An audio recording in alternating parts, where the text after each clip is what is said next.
नमस्कार दोस्तों, मैं डॉक्टर अपी कुमावत आज सुबह का डॉक्टर ग्रीन ईगल क्लासेज के यूट्यूब चैनल पे स्वागत करता हूं। और जैसे ही अपना जो पिछला वीडियो था उसके ऊपर आपके बहुत सारे कमेंट आए थे, कॉल भी आ रहे हैं तब से कि सर जो प्री पीजी के जो काउंसलिंग है उसके बारे में भी सीड मैट्रिक्स का एक वीडियो बना दीजिए, या फिर जो कैसे प्रकार से काउंसलिंग करें, कौन कौन से अपने जो स्ट्रीम है वो प्रीफर करें, उसके ऊपर ये वीडियो रहने वाला है।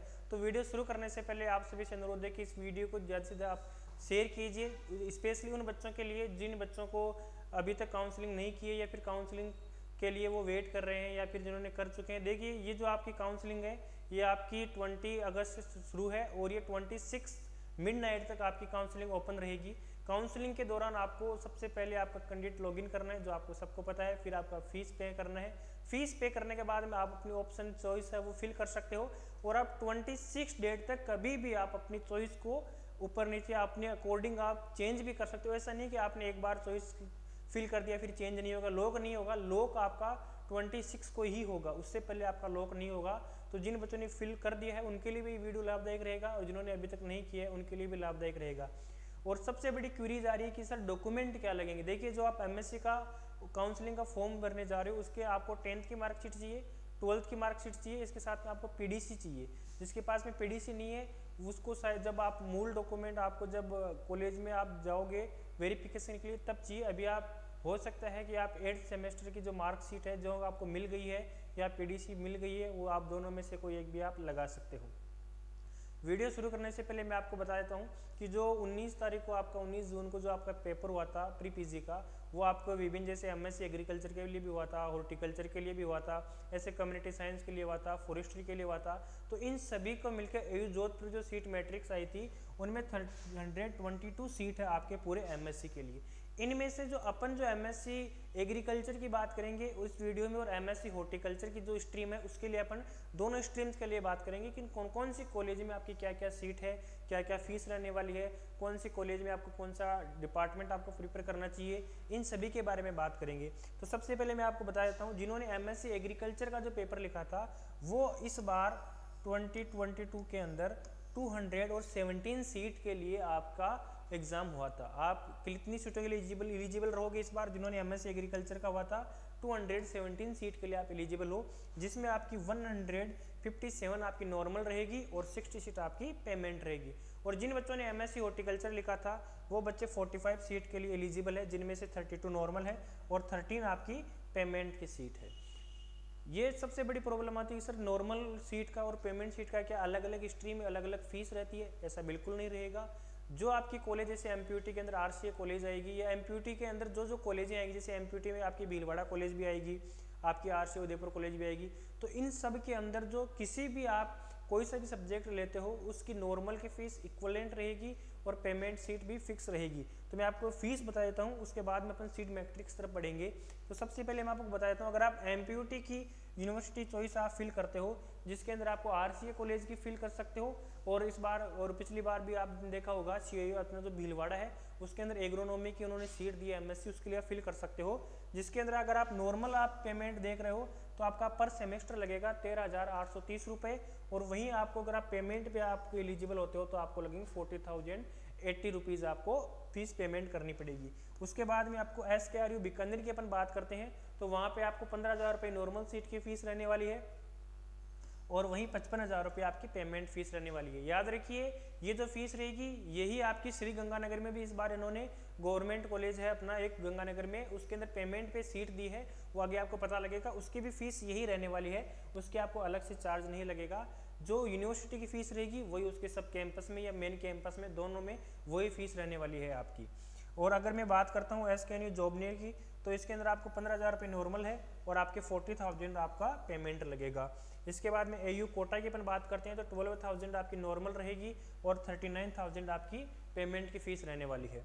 और AU जोधपुर की बात करते हैं, इसके अंदर आपको 15,680 रुपीज़ आपकी नॉर्मल फीस रहेगी और यहाँ पे आपको एक भी पेमेंट सीट देखने को नहीं मिलती है। जितनी भी इन्होंने अपनी बार अलॉट किए सारे के सारे नॉर्मल कोटे के अलॉट किए, नॉर्मल सीट अलॉट किए, एक भी सीट आपको यहाँ पे पेमेंट की देखने को नहीं मिलेगी। तो ये तो बात होगी फीस की, लेकिन फीस से अगर आगे बढ़ते हैं सबसे पहले अपन एक एक कॉलेज को लेके देखेंगे कि किस कॉलेज में आपको कितनी सीट मिलती है, कौन कौन सी वहाँ पे स्ट्रीम आपको अलाउ की गई है। तो देखिए, आपको सबसे पहले अपन बात करते हैं आरसी उदयपुर की। तो आरसी उदयपुर के अंदर इस बार जो टोटल सीट रहने वाली है वो आपकी है 82 सीट। यहाँ पे 82 सीट का आपको इस बार आपको स्ट्रीम में अलॉट की गई है। 82 स्टूडेंट एलिजिबल होंगे आरसी के अंदर एमएससी करने के लिए। विभिन्न वर्गों में अलग अलग है, जैसे एग्रोनॉमी की अपन बात करते हैं तो यहाँ पे 11 सीट नॉर्मल है, 11 और 3 पेमेंट दी है इन्होंने। और अगर वहीं ब्रीडिंग की बात करते हैं जेनेटिक्स में तो 9 नॉर्मल सीट है और 3 पेमेंट की सीट दे रखी है इन्होंने। और सॉइल साइंस की बात करते हैं 6 नॉर्मल है और 6 ही पेमेंट है, इक्वल है दोनों, 6 नॉर्मल है 6 ही आपकी पेमेंट है। एंटोमोलॉजी की बात करते हैं वहाँ पे 8 आपकी नॉर्मल है और 4 आपको वहाँ पे पेमेंट सीट देखने को मिलेगी। अगर पैथोलॉजी की बात करते हैं वहाँ पे 4 नॉर्मल है आपको और 13 आपको पेमेंट सीट है। वहीं आपको लाइव स्टॉक या एनिमल हस्बेंड्री की बात करते हैं तो वहाँ पे आपकी 4 नॉर्मल है और 3 पेमेंट सीट है। एक्सटेंशन एजुकेशन की बात करते हैं 4 नॉर्मल है और 2 आपकी पेमेंट है। इकोनॉमिक्स की बात करते हैं तो आपकी 4 नॉर्मल है और 2 पेमेंट है। निमेटोलॉजी की बात करते हैं आपके तो 1 आपका पेमेंट रहेगा। एमबीबीटी का मॉलिकुलर बायोलॉजी एंड बायोटेक्नोलॉजी की अगर अपन बात करते हैं तो यहाँ पे 4 सीट आपकी नॉर्मल रहेगी और 5 सीट आपकी पेमेंट पे रहेगी। तो इसके अंदर टोटल जो आरसीए में सीट रहेगी इस बार के लिए 22 के लिए वो 82 सीट है। इन 82 सीट में आपको 54 नॉर्मल वालों के लिए सीट रहेगी और विभिन्न स्ट्रीम्स के लिए, और 28 सीट है वो पेमेंट के लिए। एक चीज़ और ध्यान रखने वाली बात है आपको यहाँ पे कि जो बच्चे एनिमल लेना चाहते हैं तो उनके पास इस बार केवल एक ही ऑप्शन है, आपको आरसीए उदयपुर लेना पड़ेगा, क्योंकि इसके अलावा इस बार कहीं पर भी लाइव स्टॉक का कोई भी एमएससी के अंदर सीट नहीं प्रोवाइड करवाई गई है। तो ओनली एक ही सीट है एमएससी के अंदर जो आपको live stock management animal husbandry की, वो केवल आरसीए में है। इसके अलावा एक निमेटोलॉजी है जो केवल इस बार आरसीए के अंदर सीट है, आपकी एक सीट है केवल, वो पेमेंट की सीट है। बाकी ना तो निमेटोलॉजी बाकी 4 यूनिवर्सिटी में आपको कहीं देखने को मिलेगी, नहीं आपको एनिमल हस्बेंड्री कहीं भी 4 यूनिवर्सिटी में देखने को नहीं मिलेगी। देखिए एक चीज़ मैं और बता देता हूँ, एमएससी के बच्चों के लिए देखो प्रेफरेंस क्या होती है जो चूज़ करने की होती है, वो या तो आप किसी डिपार्टमेंट के लिए जाओगे या फिर आपको कैंपस के लिए देखना पड़ेगा। तो पहले आप एक बार निश्चित कर लो कि किसमें कितनी सीट है, अपन उसके बाद में आपको बताएंगे किस प्रकार से आप काउंसलिंग करवा सकते हो। तो अगर वहीं मैं बात करता हूँ SKRU बीकानेर की, देखो बीकानेर में इस बार केवल आपकी 33 सीट है। जो बीकानेर यूनिवर्सिटी है वो इस बार कितने को एलिजिबल है, 33 सीट के लिए है, जिसके अंदर 25 आपकी नॉर्मल है और 8 आपकी पेमेंट है। जिसमें एग्रोनॉमी में 5 नॉर्मल 1 पेमेंट है, प्लांट ब्रीडिंग के अंदर 3 नॉर्मल 1 पेमेंट है, सॉइल साइंस में 4 नॉर्मल 1 पेमेंट है, एंटोमोलॉजी के अंदर 3 नॉर्मल 1 पेमेंट है, पैथोलॉजी के अंदर 3 नॉर्मल 1 पेमेंट है, एक्सटेंशन में 3 नॉर्मल 1 पेमेंट, इकोनॉमिक्स में 3 नॉर्मल 1 पेमेंट, और एमबीबीटी बायोटेक्नोलॉजी का वहाँ जो चलता है उसमें 1-1 सीट है। यहाँ पे ध्यान रखने वाली चीज़ है, मैंने पहले आपको बता दिया, लाइव स्टॉक के लिए किसी कहीं पर भी दूसरे डिपार्टमेंट में कोई भी सीट नहीं है। अगर मैं तीसरी बात करता हूँ SKNU जॉबनेर की, तो जॉबनेर के अंदर इस बार 42 सीटों के ऊपर एलिजिबल हो काउंसलिंग के लिए, जिसमें 33 आपकी नॉर्मल रहेगी और 9 सीट आपकी पेमेंट पे रहेगी। एग्रोनॉमी में वही रेशियो रहेगा, यहाँ पर भी 5 नॉर्मल है तो 2 पेमेंट है, ब्रीडिंग में 4 नॉर्मल 2 पेमेंट है, सॉइल साइंस में 4 नॉर्मल 1 पेमेंट है, और एंटोमोलॉजी में 4 नॉर्मल 1 पेमेंट है, पैथोलॉजी में 4 नॉर्मल 1 पेमेंट है, एक्सटेंशन के अंदर 4 नॉर्मल 1 पेमेंट है।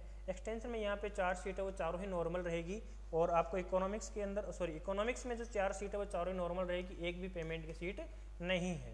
प्लांट फिजियोलॉजी में यहाँ पे 3 नॉर्मल और 1 पेमेंट है। देखिए प्लांट फिजियोलॉजी से अगर आपको एमएससी की डिग्री करने की सोच रहे हो तो आपके पास में केवल एक जॉबनेर का ही ऑप्शन है, बाकी इसके अलावा कहीं पर भी 4 यूनिवर्सिटियों में प्लांट फिजियो की आपको एमएससी की डिग्री नहीं मिलेगी। केवल आप एलिजिबल कहाँ पे रहोगे, केवल आप जॉबनेर में जो यूनिवर्सिटी है वहाँ पे आप एलिजिबल हो प्लांट फिजियोलॉजी के लिए।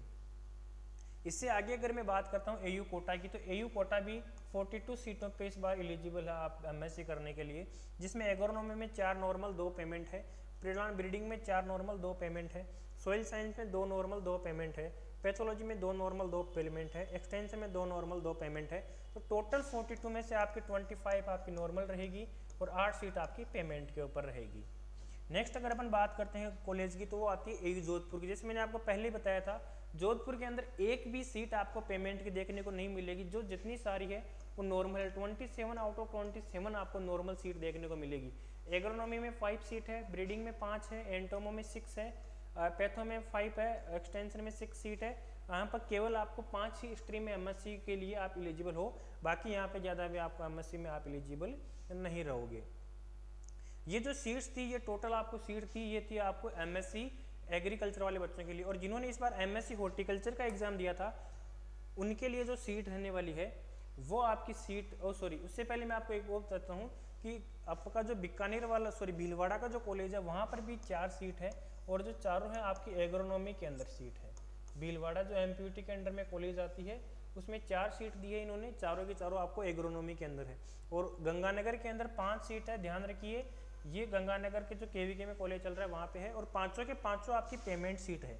यहाँ पे कोई भी नॉर्मल सीट नहीं मिलेगी आपको, इसमें आपको agronomy, breeding, entomology, pathology, extension education, पाँचों स्ट्रीम है, पाँचों में एक एक आपको सीट देखने को मिली है इस बार, और वो पाँचों की पाँचों कैसी रहने वाली है, पेमेंट रहने वाली है। ये टोटल सीट थी आपकी, ये एग्रीकल्चर के जो एमएससी का एग्जाम लिखा था उसकी थी। अब अगर अपन बात करते हैं हॉर्टिकल्चर की, देखो हॉर्टिकल्चर का जो एग्जाम इस बार से जोधपुर ने सेपरेट करवाना शुरू किया है, तो यहाँ पे आपको 45 सीटों के ऊपर कंपटीशन देखने को मिलेगा, जिसमें 32 आपकी नॉर्मल सीट रहेगी और 13 आपकी पेमेंट वाली सीट रहेगी। जिसमें अगर मैं सबसे पहले बात करूं आरसीए उदयपुर की, अपना जो कॉलेज है, यहाँ पे नॉर्मल सीट पे काउंसलिंग के लिए आप 9 सीट है, और अगर मैं बात करूं पेमेंट की तो पेमेंट की यहाँ पे 10 सीट है। यही एक ऐसा कॉलेज है जहाँ पे आपको डिवीज़न नहीं मिलेगा। बाकी आपके लिए जैसे अगर मैं बात करता हूँ स्पेसिफिक झालावाड़ के अंदर जो एक हॉर्टिकल्चर कॉलेज है, college of horticulture and forestry Jhalawar का, वहाँ पे आपको नॉर्मल सीट है 10 सीट है एमएससी के लिए, और 10/10 आपकी नॉर्मल सीट मिलेगी, जिसमें वेजिटेबल की 4 सीट रहेगी, फ्रूट की 4 सीट रहेगी, फ्लोरिकल्चर एंड लैंडस्केपिंग की आपकी 2 सीट रहेगी। इसके अलावा अगर किसी बच्चे को स्पेसिफिक और वेजिटेबल में डिग्री करना है तो इस बार एसकेआरयू बीकानेर के अंदर नॉर्मल सीट है 3 वेजिटेबल के अंदर, और 1 सीट पेमेंट है। टोटल 4 सीट के ऊपर आप एलिजिबल हो बीकानेर के अंदर काउंसलिंग करवाने के लिए। उसके बाद में अगर मैं बात करता हूँ एसकेआरयू जोबनेर की, तो जोबनेर के अंदर जो वेजिटेबल है उसके अंदर 4 आपकी नॉर्मल रहेगी और 2 आपकी पेमेंट सीट के ऊपर है। और लास्ट में अगर अपन देखते हैं कि जो जोधपुर यूनिवर्सिटी एयू जोधपुर आपकी, वहाँ पे 6 सीटें वेजिटेबल में और 6 की 6 कैसी है वहाँ पे नॉर्मल सीट है। तो ये आपकी सीट मैट्रिक्स थी कि आपको किस प्रकार से कौन कौन सी कॉलेजों के लिए आप देख सकते हो, क्या फीस रहने वाली है, कब आप लास्ट डेट है आपकी। अब बात आती है कि अपन किस प्रकार से एक अच्छे कॉलेज का चयन करें। देखिए जब चयन करना होगा आपको एमएससी के लिए तो सबसे पहले 2 चीज़ों पे डिपेंड रहेगा। कौन कौन सी चीज़ें पे डिपेंड रहता है वो मैं आपको बता देता हूँ। आप या तो आप किसी कैंपस के लिए आप प्रीफर करना चाहते हो, जैसे कोई बच्चा होता है वो चाहता है कि मेरे को आरसी उदयपुर ही मिले, चाहे मेरे को कोई सी भी स्ट्रीम लेनी हो पड़ जाए। कुछ बच्चे डिपेंड करेगा कि मेरे को स्ट्रीम इंपॉर्टेंट है, चाहे कैंपस कोई सा भी मिल जाए, मेरे को एग्रोनॉमी चाहिए।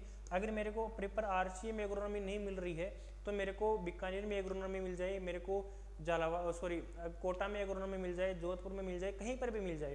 तो इस काउंसलिंग में सबसे पहले आप ये डिसाइड कीजिए कि आपको किस लेवल में आपको क्या चाहिए। आपको अगर आपको एक चीज़ से कॉम्प्रोमाइज़ करना पड़ेगा, अगर आपकी अच्छी रैंक आई है तो आपको बिल्कुल कॉम्प्रोमाइज़ करना नहीं पड़ेगा। जैसे जिसकी रैंक है टॉप पर, जिसके टॉपर्स निकले हैं वो आपको टॉप रैंक के बच्चे हैं तो आपको आपकी पसंदीदा कॉलेज मिल जाएगी, आपको पसंदीदा आपका स्ट्रीम मिल जाएगा। लेकिन अगर आपकी रैंक कहीं ना कहीं थोड़ी सी पीछे आई है तो आपको कहीं ना कहीं पे आपको एक चीज़ से आपको कॉम्प्रोमाइज़ करना पड़ेगा। या तो आपको आपका स्ट्रीम चाहिए तो आप स्ट्रीम के अकॉर्डिंग आप कॉलेज सिलेक्शन कीजिए। जैसे कि अगर मैं आपको एग्जाम्पल के लिए बताता हूँ, अगर मान लो आपको आरसीए कॉलेज कैंपस चाहिए तो आप अगर आरसीए का अगर आपको कैंपस चाहिए तो आप सबसे पहले आप पोर्टल ओपन करोगे, उसके अंदर आपको जैसे आपने काउंसलिंग की है वैसे आप ओपन करोगे। आपका अगर आप पहले 10th 12th और पीडीसी अपलोड करने के बाद में आपके पास में ओटीपी आएगा। ओटीपी आने के बाद में आपके पास में जो एक बॉक्स ओपन होगा टेबल 1 और टेबल 2, उसमें सबसे पहले आप ये डिसाइड कीजिए कि आपको क्या करना है, आपको कौन सा सब्जेक्ट चाहिए। देखो एमएससी के अंदर क्या होता है, हर बच्चे की अलग अलग डिमांड होती है सब्जेक्ट की, जैसे कि लेकिन हम आपको ये बता सकते हैं कि कौन सा डिपार्टमेंट कहाँ पे अच्छा बेहतर है। देखो सभी जगह पे एमएससी में राजस्थान में 5 यूनिवर्सिटियों में अपने मेन कैंपस में ही आपको डिग्रियाँ करवाती है, तो बेहतर है आप चाहे कहीं से भी कीजिए डिग्री, इक्विवेलेंट है सब जगह पे अच्छी फैसिलिटी। लेकिन फिर भी कोई प्रेफरेंस अपनी देना चाहता है, कोई रीजन वाइज देना चाहता है, लोकल लिटरेचर के हिसाब से देना चाहता है, वो उसके ऊपर डिपेंड करता है। तो आप आपके अकॉर्डिंग काउंसलिंग कर सकते हैं। अगर आपको प्रॉब्लम आती है, अगर आपको पीडीएफ चाहिए तो आप हमें कॉल कर सकते हैं, आपको पीडीएफ मिल जाएगी। लेकिन काउंसलिंग करते टाइम पहले अपना एक मोमेंटम सेट कर लीजिए कि मेरे को क्या चाहिए, कौन सा मेरे को सब्जेक्ट चाहिए। सब्जेक्ट की आपके पास में सीट है, एक साइड आप सीट लिख लीजिए कि नॉर्मल चाहिए, पेमेंट चाहिए, उसके बाद में आप फिल कीजिए।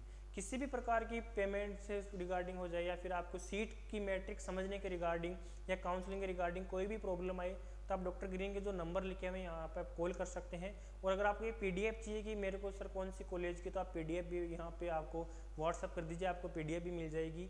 ठीक है, तो मिलते हैं अपन नेक्स्ट वीडियो के अंदर। तब तक के लिए मैं आशा करता हूँ कि आप काउंसलिंग बिल्कुल ध्यान से कीजिए, क्योंकि पढ़ाई आपने की वो बहुत अच्छी बात है, आपके रैंक पे लगी अच्छी बात, लेकिन अगर आपने काउंसलिंग सही से नहीं की तो आप एक अच्छे रिजल्ट आने के बाद में भी आप एक अच्छी कॉलेज से वंचित रह जाओगे। जैसे अगर आपके बहुत सारे सहगण पार्टीगण जो आपके यूजी में आपको मिले होंगे ग्रेजुएशन के टाइम में, कि जिनके अच्छे नंबर आए हैं और वो कहीं ऐसी कॉलेज में है जो उनसे बेहतर कॉलेज मिल सकती थी, लेकिन एक ही कमी थी कि काउंसलिंग के टाइम उनको पता नहीं था कि कौन सी कॉलेज को किस हिसाब से काउंसलिंग करें। तो अभी भी आप अगर आपको कोई हेल्प चाहिए तो आप बेफिक्र निश्चित होकर डॉक्टर ग्रीन एग्रो क्लासेज से संपर्क कर सकते हैं। डॉक्टर ग्रीन एग्रो क्लासेज आप पे हमेशा आपके साथ में सदैव सहयोग के लिए खड़ा रहेगा। धन्यवाद, मिलते हैं नेक्स्ट वीडियो तक, तब तक के लिए टाटा बाय बाय।